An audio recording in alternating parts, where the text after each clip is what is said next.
So, the poem The Fall on my album Crucible Chronicles, it's the second poem on the album. And we decided to kick off the album with this poem because of what it's communicating and how it plays a role within the story. And so The Fall is all about this trip down memory lane. It's written from the perspective and from the viewpoint and the lenses of a young boy. And this young boy in the fall goes on a trip down memory lane. And on this trip, he goes and he revisits the sources of his wounds. Specifically, and you'll notice in the poem, it's the wounds of pornography and what pornography has done to his mind, and how that wound and that seed, because it was planted and because it was fed, grew and began to take action in his life.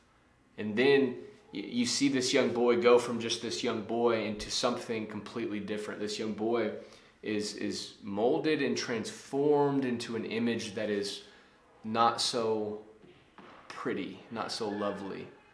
It's not in the image he was originally created in. And this boy goes from 8 to 9, from 9 to 10, and as he grows within the poem, you see this development of the seeds that were originally planted beginning to live out in his life, beginning to turn on those who are closest to him, begin to hide and isolate in his sin and shame, begin to follow the thing that took him away from God. The seeds of pornography were planted early on in my life, and they had a very damning and damaging impact in my life. How it impacted me, how it impacted others, and it rots your mind. It rots your mind in a very just terrible way. It's like a cancer. It spreads.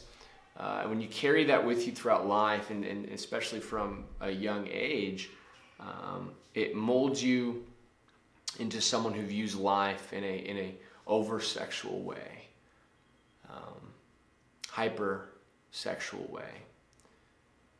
And I wanted to communicate in this poem how, because of those wounds at an early age, it led me to objectify women. It led me to view sex as something that it was never designed to be.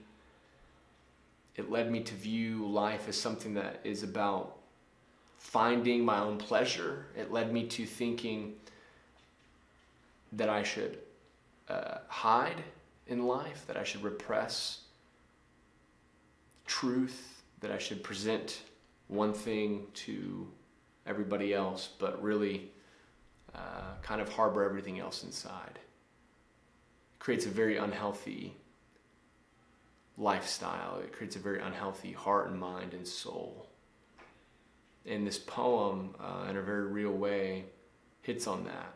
And it goes back to the beginning as a young boy, when these seeds were first planted.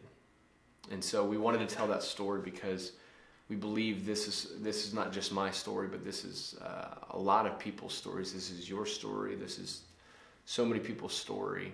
People who've been impacted by pornography or by the effects and the web of dysfunction that comes from pornography.